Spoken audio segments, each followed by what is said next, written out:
नेपाल के पशुपतिनाथ मंदिर की पवित्र भूमि पर एक दुष्ट राजा ने लालच में अंधा होकर शिवलिंग को छूने की हिम्मत की, लेकिन जो हुआ वह रोंगटे खड़े कर देने वाला था। क्या वह खजाने को हासिल कर पाया या शिव की माया ने उसे हमेशा के लिए बदल दिया? इस रहस्यमयी कहानी का अंत जानने के लिए आपको इसे आखिरी पल तक देखना होगा। तो चलिए शुरू करते हैं। प्राचीन नेपाल की हिमालयी तलहटी में, जहां बागमती नदी का पवित्र जल शांतिपूर्वक बहता था, वहां पशुपतिनाथ मंदिर अपनी अलौकिक आभा के साथ खड़ा था। यह मंदिर केवल पत्थर और सोने का ढांचा नहीं था। यह भगवान शिव की रहस्यमयी शक्ति का केंद्र था, जहां भक्तों की प्रार्थनाएं और साधुओं की तपस्या हवा में गूंजती थी। मंदिर का गर्भगृह, जहां शिवलिंग विराजमान था, सोने और चांदी से सजा हुआ था, और उसकी मंद रोशनी में एक ऐसी शांति थी जो आत्मा को छू लेती थी। मंदिर के चारों ओर घने जंगल फैले थे, जहां साधु गुफाओं में ध्यानमग्न रहते थे, और पक्षियों की मधुर आवाजें प्रकृति की भक्ति को दर्शाती थीं। बागमती के किनारे छोटे छोटे घाट थे, जहां भक्त स्नान करते और दीप जलाते थे, मानो हर जलता दीपक शिव की कृपा का प्रतीक हो। इस पवित्र स्थल से कुछ दूरी पर एक विशाल साम्राज्य था, जिसका राजा अपनी शक्ति और वैभव के लिए कुख्यात था। वह एक ऐसा शासक था जिसके लिए सत्ता ही सब कुछ थी। उसका महल सोने और रत्नों से सजा था, लेकिन उसका हृदय लालच और अहंकार से भरा था। एक दिन उसके दरबार में एक पुरानी किंवदंती की चर्चा हुई। कहते थे कि पशुपतिनाथ मंदिर के गर्भगृह में एक अनमोल रत्न छिपा है, जो न केवल अथाह धन प्रदान करता है, बल्कि अमृता का वरदान भी देता है। यह सुनते ही राजा के मन में लालच की ज्वाला भड़क उठी। उसने सोचा, यदि वह इस रत्न को हासिल कर ले तो उसकी सत्ता असीम हो जाएगी और वह मृत्यु को भी परास्त कर देगा। राजा ने अपने सलाहकारों को बुलाया और मंदिर को लूटने की योजना बनानी शुरू की। उसके सलाहकारों में कुछ डरपोक थे, जो मंदिर की पवित्रता और शिव की शक्ति से भयभीत थे। एक वृद्ध सलाहकार ने चेतावनी दी, महाराज, पशुपतिनाथ मंदिर कोई साधारण स्थान नहीं है। वहां भगवान शिव स्वयं विराजते हैं। उनके खजाने को लूटने की कोशिश करने वाला कोई भी जीवित नहीं बचा। लेकिन राजा ने उसकी बात को हंसी में उड़ा दिया। उसका अहंकार इतना प्रबल था कि वह किसी भी चेतावनी को गंभीरता से नहीं ले सका। उसने अपने सबसे वफादार सेनापति को बुलाया और एक विशाल सेना तैयार करने का आदेश दिया। योजना थी कि वह रात के अंधेरे में मंदिर पर हमला करेगा, ताकि भक्तों और पुजारियों को विरोध का मौका न मिले। मंदिर के आसपास के गांवों में राजा के इरादों की भनक पड़ने लगी थी। भक्तों में बेचैनी फैल गई। वे रात दिन मंदिर के बाहर इकट्ठा होकर शिव की प्रार्थना करने लगे। एक बूढ़ा साधु, जिसके लंबे जटाएं और चमकती आंखें उसकी तपस्या की गहराई को दर्शाती थीं, मंदिर के पास एक प्राचीन बरगद के नीचे बैठा था। उसने एक रात स्वप्न में शिव को देखा। स्वप्न में शिव ने कहा, अधर्म का समय निकट है, किंतु मेरी शक्ति सर्वोपरि है। जो मेरे पवित्र स्थान को अपवित्र करने का दुस्साहस करेगा, वह स्वयं अपने पतन का कारण बनेगा। साधु ने सुबह मंदिर के मुख्य पुजारी को यह स्वप्न सुनाया। पुजारी, जो वर्षों से शिवलिंग की सेवा में लीन था, ने शांत स्वर में कहा, शिव की माया अपार है, हमें केवल अपनी भक्ति पर विश्वास रखना है। इस बीच राजा अपनी सेना के साथ मंदिर की ओर बढ़ रहा था। रास्ता कठिन था। हिमालय की ठंडी हवाएं तेज हो गई थीं और बागमती नदी का प्रवाह अचानक उफान पर आ गया। एक बार तो ऐसा लगा जैसे प्रकृति स्वयं राजा का रास्ता रोक रही हो। रास्ते में एक प्रचंड आंधी आई, जिसने कई सैनिकों को भयभीत कर दिया। कुछ सैनिकों ने पीछे हटने की सलाह दी, लेकिन राजा ने उन्हें डांटकर चुप करा दिया। उसका लालच इतना प्रबल था कि वह किसी भी संकेत को अनदेखा कर रहा था। रात गहराने लगी थी और मंदिर की सुनहरी छत चांद की रोशनी में चमक रही थी। मंदिर के द्वार पर पहुंचते ही राजा को एक अजीब सा सन्नाटा महसूस हुआ। यह सन्नाटा शांत नहीं, बल्कि भयावह था, मानो कोई अदृश्य शक्ति उसका इंतजार कर रही हो। मंदिर के बाहर कुछ भक्तों ने राजा की सेना का रास्ता रोकने की कोशिश की। एक गरीब भक्त, जिसके पास न तो हथियार था न शक्ति, ने साहसपूर्वक राजा के सामने खड़े होकर कहा, यह स्थान भगवान शिव का है, यहां अधर्म का कोई स्थान नहीं। राजा ने क्रोध में उस भक्त को धक्का दिया और सैनिकों ने उसे बांध दिया। लेकिन उस भक्त की आंखों में कोई भय नहीं था। उसकी भक्ति ने उसे नन्हा लेकिन अडिग बना दिया था। यह दृश्य देखकर कुछ सैनिकों के मन में संदेह पैदा हुआ, लेकिन राजा का डर उन्हें चुप रखता था। अंततः राजा मंदिर के मुख्य द्वार तक पहुंचा। द्वार पर नंदी की विशाल मूर्ति खड़ी थी, जिसकी आंखें मानो राजा को घूर रही हों। राजा ने एक क्षण के लिए ठिठक कर मूर्ति को देखा और उसे लगा जैसे वह जीवित हो। उसका दिल तेजी से धड़कने लगा, लेकिन उसने अपने डर को दबाया और सैनिकों को गर्भगृह की ओर बढ़ने का आदेश दिया। मंदिर के अंदर का वातावरण और भी रहस्यमयी था। दीपों की मंद रोशनी में शिवलिंग की आभा ऐसी थी मानो वह जीवित हो। अगरबत्ती की सुगंध और मंत्रों की हल्की गूंज ने वातावरण को और गहन बना दिया था। राजा के कदम गर्भगृह की ओर बढ़ रहे थे, लेकिन हर कदम के साथ उसका मन भारी होता जा रहा था। उसे एक रहस्यमयी ध्वनि सुनाई दी, जो न तो मंत्र थी न ही हवा की आवाज। यह ऐसी ध्वनि थी जो उसके हृदय को कपा रही थी। सैनिकों में भी बेचैनी बढ़ने लगी। एक सैनिक ने डरते हुए कहा, महाराज, यह स्थान ठीक नहीं लगता, हमें वापस लौट जाना चाहिए। लेकिन राजा ने उसे घूर कर चुप कर दिया। वह अब शिवलिंग के ठीक सामने खड़ा था। उसकी आंखें लालच से चमक रही थीं, लेकिन उसके हृदय में एक अज्ञात भय भी पनप रहा था। उसने अपने हाथ शिवलिंग की ओर बढ़ाए और तभी मंदिर का वातावरण और अधिक सघन हो गया। हवा रुक गई, दीपों की लौ स्थिर हो गई और एक गहरी चुप्पी छा गई। यह क्षण कहानी का प्रथम चरमोत्कर्ष था। राजा के मन में लालच और भय का द्वंद्व चल रहा था। क्या वह शिवलिंग को छूने का साहस करेगा? क्या वह मंदिर के खजाने को हासिल कर पाएगा, या शिव की शक्ति उसके अधर्म का अंत कर देगी? मंदिर के बाहर भक्तों की प्रार्थनाएं तेज हो गई थीं।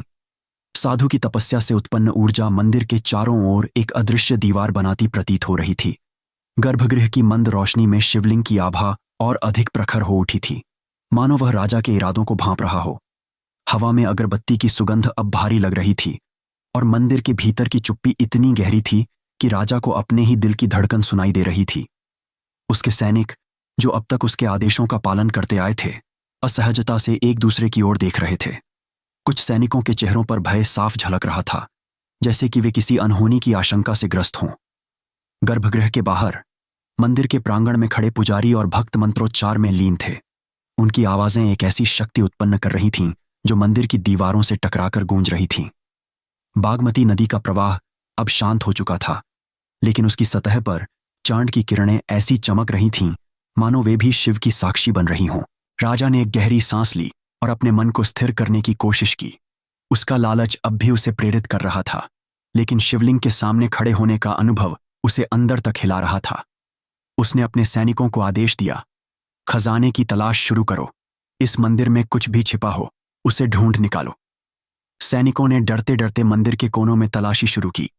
कुछ ने दीवारों को टटोला, कुछ ने फर्श पर छिपे तहखानों की तलाश की, लेकिन हर बार उन्हें निराशा ही हाथ लगी। मंदिर का हर कोना सामान्य लगता था, फिर भी उसमें कुछ असामान्य था।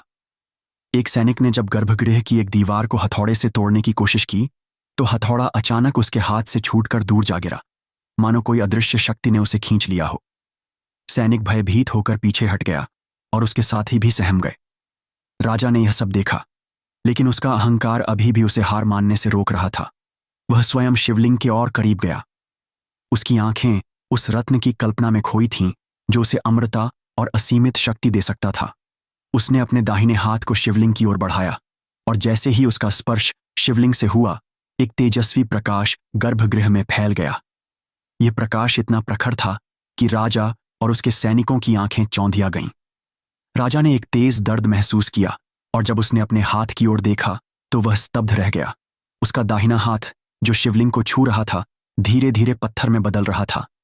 उसकी उंगलियां कठोर हो गईं और वह दर्द से चीख उठा। उसकी चीख मंदिर की दीवारों से टकराकर गूंजी और सैनिक भय से कांपने लगे। गर्भगृह के बाहर पुजारी और भक्तों ने यह चीख सुनी। बूढ़ा साधु, जो अब तक शांतिपूर्वक मंत्र जप रहा था, ने अपनी आंखें खोलीं और धीमे स्वर में कहा, शिव की माया शुरू हो चुकी है। अधर्मी ने अपने पतन का रास्ता स्वयं चुना। पुजारी ने भक्तों को प्रार्थना तेज करने का संकेत दिया। उनकी आवाजें अब और ऊंची हो गईं और मंत्रों की गूंज ने मंदिर को एक आध्यात्मिक कवच से ढक लिया। मंदिर के बाहर जंगल में रहने वाले साधुओं ने भी अपनी तपस्या को और गहन कर दिया। ऐसा लग रहा था मानो सारी प्रकृति और भक्ति की शक्ति एकजुट होकर अधर्म का सामना कर रही हो। राजा अपने पत्थर बने हाथ को देखकर पहली बार सच्चे अर्थों में भयभीत हुआ। उसने अपने सैनिकों की ओर देखा, जो अब पूरी तरह घबराए हुए थे। कुछ सैनिकों ने मंदिर छोड़कर भागने की कोशिश की, लेकिन जैसे ही वे मुख्य द्वार की ओर बढ़े, उन्हें एक अदृश्य दीवार ने रोक लिया। यह दीवार न तो दिखाई देती थी, न ही छूने पर महसूस होती थी, लेकिन वह इतनी शक्तिशाली थी कि कोई भी उसे पार नहीं कर सका। सैनिकों में अफरा तफरी मच गई। एक सैनिक ने चिल्लाकर कहा, यह स्थान शापित है, हमने भगवान को ललकारने की गलती की। राजा ने उसे क्रोध से घूरा, लेकिन उसका क्रोध अब कमजोर पड़ रहा था। उसका पत्थर बना हाथ उसे हर पल अपने पाप की याद दिला रहा था। इस बीच गर्भगृह में एक और विचित्र घटना घटी। सैनिकों में से एक, जो मंदिर की दीवार में एक दरार की तलाश कर रहा था, अचानक चीखकर पीछे हट गया। उसने दावा किया कि उसे दीवार में एक जोड़ी चमकती आंखें दिखीं जो उसे घूर रही थीं। अन्य सैनिकों ने उसका मजाक उड़ाने की कोशिश की, लेकिन उनकी हंसी में भी डर झलक रहा था। कुछ ही क्षणों बाद मंदिर में एक गहरी गर्जना सुनाई दी, जैसे कि कोई प्रचंड शक्ति जाग रही हो। यह गर्जना इतनी भयावह थी कि कई सैनिक अपने हथियार छोड़कर घुटनों पर गिर पड़े। राजा ने अपने डर को छिपाने की कोशिश की, लेकिन उसका चेहरा पीला पड़ चुका था। मंदिर के बाहर भक्तों की प्रार्थना अब अपने चरम पर थी। एक युवा भक्त, जिसे राजा के सैनिकों ने बांध दिया था, ने रस्सियों को तोड़कर स्वयं को मुक्त कर लिया। वह मंदिर के प्रांगण में दौड़ता हुआ आया और पुजारी के पास गिर पड़ा। उसने कहा, मुझे शिव की कृपा का आभास हो रहा है, वह हमें बचा लेंगे। पुजारी ने उसका सिर सहलाया और कहा, शिव केवल उसी को बचाते हैं जो उनकी शरण में आता है। अधर्मी का अंत निश्चित है। यह सुनकर भक्तों का उत्साह और बढ़ गया। उनकी प्रार्थनाएं अब एक ऐसी शक्ति बन गई थीं जो मंदिर के चारों ओर एक प्रकाशमय घेरा बनाती प्रतीत हो रही थी। राजा ने अब अपने सैनिकों को मंदिर छोड़ने का आदेश दिया। वह समझ चुका था कि यहां कुछ भी सामान्य नहीं है, लेकिन जैसे ही वह गर्भगृह से बाहर निकलने की कोशिश करता है, उसे एक और झटका लगता है। उसका पत्थर बना हाथ अब और भारी हो गया था और वह उसे हिलाने में असमर्थ था। वह गर्भगृह के फर्श पर गिर पड़ा और उसकी चीखें अब कमजोर पड़ने लगी थीं। सैनिकों में से कुछ ने उसे उठाने की कोशिश की, लेकिन वे भी असफल रहे। एक सैनिक, जो राजा का सबसे वफादार था, ने पुजारी की ओर देखा और कहा, हमारा राजा मर रहा है, उसे बचाने का कोई उपाय बताइए। पुजारी ने शांत स्वर में जवाब दिया, शिव को ललकारने वाला स्वयं अपने पतन का कारण बनता है। यदि वह प्रायश्चित करे तो शायद शिव की कृपा उसे बचा ले। यह सुनकर राजा के मन में एक हल्का सा पश्चाताप जागा। उसने अपने जीवन के उन पलों को याद किया जब वह एक साधारण इंसान था, जब उसका हृदय लालच और अहंकार से मुक्त था, लेकिन उसका अहंकार अभी भी पूरी तरह टूटा नहीं था। उसने पुजारी की ओर देखा और क्रोध में कहा, मैं एक राजा हूं, कोई भी शक्ति मुझे झुका नहीं सकती। पुजारी ने बिना किसी भाव के जवाब दिया, शिव के सामने राजा और रंक बराबर हैं। तुमने जो पाप किया उसका परिणाम तुम्हें भुगतना होगा। यह सुनकर राजा का चेहरा और अधिक पीला पड़ गया। वह समझ चुका था कि वह एक ऐसी शक्ति से टकरा गया है जिसे वह कभी परास्त नहीं कर सकता। गर्भगृह की ठंडी पत्थर की फर्श पर राजा पड़ा था। उसका पत्थर बना हाथ अब एक भारी बोझ की तरह उसे नीचे खींच रहा था। मंदिर की दीवारों से टकराती मंत्रों की गूंज अब और गहरी हो चुकी थी, मानो वे उसके हृदय को छेद रही हों। बाहर बागमती नदी की सतह पर चांद की किरणें एक सौम्य प्रकाश बिखेर रही थीं, लेकिन मंदिर के भीतर का वातावरण भारी और रहस्यमयी था। दीपों की लौ अब स्थिर थी, लेकिन उनकी रोशनी में शिवलिंग की आभा और अधिक प्रखर हो उठी थी, जैसे कि वह राजा के हर विचार को पढ़ रहा हो। सैनिक, जो अब तक अपने राजा के प्रति वफादार थे, भय और अविश्वास के बीच फंसे थे। कुछ सैनिक मंदिर के बाहर भागने की कोशिश में थे, लेकिन अदृश्य दीवार उन्हें बार बार रोक रही थी। मंदिर के प्रांगण में भक्तों की प्रार्थनाएं अब एक ऐसी शक्ति बन चुकी थीं जो हवा में एक आध्यात्मिक कंपन पैदा कर रही थी। बूढ़ा साधु, जो बरगद के पेड़ के नीचे बैठा था, अपनी तपस्या को और गहन कर चुका था और उसकी माला की हर मनका मानो शिव की शक्ति को बुला रहा था। राजा के मन में अब लालच की जगह भय और पश्चाताप ने लेनी शुरू कर दी थी। उसका पत्थर बना हुआ हाथ उसे हर पल उसके पाप की याद दिला रहा था। उसने पुजारी की ओर देखा, जो शांत भाव से गर्भगृह के एक कोने में खड़ा था। राजा की आवाज में अब क्रोध नहीं, बल्कि एक टूटी हुई हताशा थी। उसने कांपते स्वर में पूछा, क्या कोई रास्ता है? क्या मैं इस शाप से मुक्त हो सकता हूं? पुजारी ने उसकी ओर देखा और उसकी आंखों में करुणा थी, लेकिन साथ ही एक गहरी गंभीरता भी। उसने कहा, शिव का क्रोध उतना ही प्रबल है जितनी उनकी करुणा। तुमने उनके पवित्र स्थान को अपवित्र करने का दुस्साहस किया, लेकिन यदि तुम सच्चे हृदय से प्रायश्चित करो तो शायद उनकी कृपा तुम्हें बचा ले। यह सुनकर राजा का सिर झुक गया। वह पहली बार अपने अहंकार के सामने झुका था। पुजारी ने राजा को बताया कि प्रायश्चित का रास्ता आसान नहीं होगा।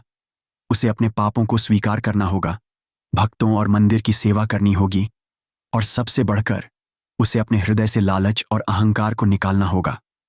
राजा ने एक क्षण के लिए चुप रहकर सोचा। उसका मन अब भी द्वंद्व में था। एक ओर उसका अहंकार उसे यह स्वीकार करने से रोक रहा था कि वह गलत था, लेकिन दूसरी ओर उसका पत्थर बना हुआ हाथ और मंदिर की रहस्यमयी शक्ति उसे मजबूर कर रही थी। उसने पुजारी से कहा, मैं एक राजा हूं, मैंने साम्राज्य बनाए, युद्ध जीते, क्या यह सब व्यर्थ था? पुजारी ने जवाब दिया, साम्राज्य मिट्टी में मिल जाते हैं, लेकिन शिव की भक्ति अमर है। तुम्हारी सत्ता तुम्हें यहां तक लाई, लेकिन अब केवल भक्ति तुम्हें बचा सकती है। इस बीच मंदिर के बाहर भक्तों का समूह और बड़ा हो गया था। गांवों से और लोग आ गए थे, जो राजा के अधर्म की खबर सुनकर मंदिर की रक्षा के लिए एकत्र हुए थे। उनकी प्रार्थनाएं अब एक सामूहिक शक्ति बन चुकी थीं। एक युवा भक्त, जिसे सैनिकों ने बांधा था और जो बाद में मुक्त हो गया था, अब भक्तों के बीच खड़ा होकर मंत्र जप रहा था। उसकी आवाज में एक ऐसी शक्ति थी जो सभी को प्रेरित कर रही थी। बूढ़ा साधु, जो अब तक तपस्या में लीन था, अचानक उठ खड़ा हुआ। उसने अपनी माला को हवा में उठाया और जोर से कहा, हे पशुपति, अपने भक्तों की पुकार सुनो, अधर्म का अंत करो और अपने पवित्र स्थान की रक्षा करो। उसकी आवाज इतनी गहरी थी कि वह जंगल के हर कोने तक गूंज गई। गर्भगृह में राजा ने अपने घुटनों पर बैठने का फैसला किया। उसने अपने सैनिकों को हथियार छोड़ने का आदेश दिया। कुछ सैनिकों ने उसका आदेश माना, जबकि कुछ अभी भी भय और संदेह में थे। राजा ने शिवलिंग की ओर देखा और पहली बार सच्चे हृदय से प्रार्थना की। उसकी प्रार्थना में कोई शब्द नहीं थे, केवल एक मौन स्वीकारोक्ति थी कि उसने गलती की। जैसे ही उसने ऐसा किया, मंदिर में एक गहरी गर्जना सुनाई दी। यह गर्जना पहले जैसी भयावह नहीं थी, इसमें एक करुणामयी स्वर था। अचानक गर्भगृह में एक तेजस्वी प्रकाश फैला और राजा को एक अलौकिक दर्शन हुआ। उसने शिव को देखा, एक भयावह लेकिन करुणामयी रूप में। शिव का त्रिशूल चमक रहा था और उनकी आंखों में एक ऐसी शक्ति थी जो राजा के हृदय को छू गई। यह दर्शन क्षण भर का था, लेकिन इसने राजा को पूरी तरह बदल दिया। जब प्रकाश धीमा हुआ, राजा ने अपने हाथ की ओर देखा। उसका पत्थर बना हुआ हाथ धीरे धीरे सामान्य होने लगा था। दर्द कम हो रहा था और उसका हृदय हल्का महसूस कर रहा था। वह समझ चुका था कि यह शिव की करुणा थी। उसने पुजारी की ओर देखा और कहा, मैंने गलती की, मैं अपने पापों का प्रायश्चित करूंगा। पुजारी ने मुस्कुराकर कहा, शिव ने तुम्हें एक अवसर दिया है, अब यह तुम पर निर्भर है कि तुम इस अवसर को कैसे उपयोग करते हो। राजा ने मंदिर के बाहर भक्तों से क्षमा मांगी। उसने अपने सैनिकों को गांवों में जाकर उन सभी को मुआवजा देने का आदेश दिया जिन्हें उन्होंने नुकसान पहुंचाया था। वह स्वयं मंदिर की सेवा में लग गया। उसने बागमती के घाटों को साफ किया, भक्तों के लिए भोजन की व्यवस्था की और मंदिर के प्रांगण में दीप जलाए। उसका हर कार्य अब भक्ति से प्रेरित था, न कि लालच से। भक्तों ने पहले तो उस पर अविश्वास किया, लेकिन धीरे धीरे उसकी सच्चाई को देखकर उनका हृदय पिघलने लगा। बूढ़ा साधु, जो अब तक चुपचाप सब देख रहा था, राजा के पास आया और कहा, तुमने सच्चा खजाना पा लिया। यह रत्न न तो सोने का है न चांदी का, यह शिव की भक्ति है जो तुम्हें हमेशा अमर रखेगी। कहानी का समापन मंदिर के बाहर एक विशाल उत्सव के साथ हुआ। भक्त, साधु और गांव वाले एक साथ मंदिर के प्रांगण में इकट्ठा हुए। मंत्रों की गूंज और दीपों की रोशनी ने वातावरण को पवित्र बना दिया था। राजा, जो कभी लालच और अहंकार का प्रतीक था, अब एक साधारण भक्त के रूप में शिवलिंग के सामने खड़ा था। उसने अपने शाही वस्त्र त्याग दिए थे और एक साधारण धोती पहनी थी। उसकी आंखों में अब शांति थी और उसका हृदय भक्ति से भरा था। मंदिर का खजाना, जिसे वह लूटना चाहता था, अब उसके हृदय में था। वह खजाना जो भक्ति और आध्यात्मिकता से बना था। बागमती नदी के किनारे चांद की रोशनी में मंदिर की सुनहरी छत चमक रही थी। भक्तों की प्रार्थनाएं हवा में गूंज रही थीं और साधुओं की तपस्या ने मंदिर को और अधिक पवित्र बना दिया था। यह कहानी अधर्म के पतन और भक्ति की विजय का प्रतीक बन गई। राजा, जो कभी शिव को ललकारने आया था, अब उनकी शरण में था, और पशुपतिनाथ मंदिर, जो सदियों से भक्तों का आश्रय स्थल था, अपनी पवित्रता और शक्ति के साथ हमेशा की तरह अडिग खड़ा था। इस आध्यात्मिक यात्रा ने आपको शिव की महिमा और भक्ति की शक्ति से जोड़ा। अगर इस कहानी ने आपके हृदय को छुआ तो इसे लाइक करें, अपने विचार कमेंट में साझा करें और हमारे चैनल को सब्सक्राइब करें ताकि आप ऐसी और प्रेरणादायक कहानियों का हिस्सा बन सकें। आपका एक छोटा सा कदम हमारी भक्ति को और सशक्त बनाएगा। धन्यवाद।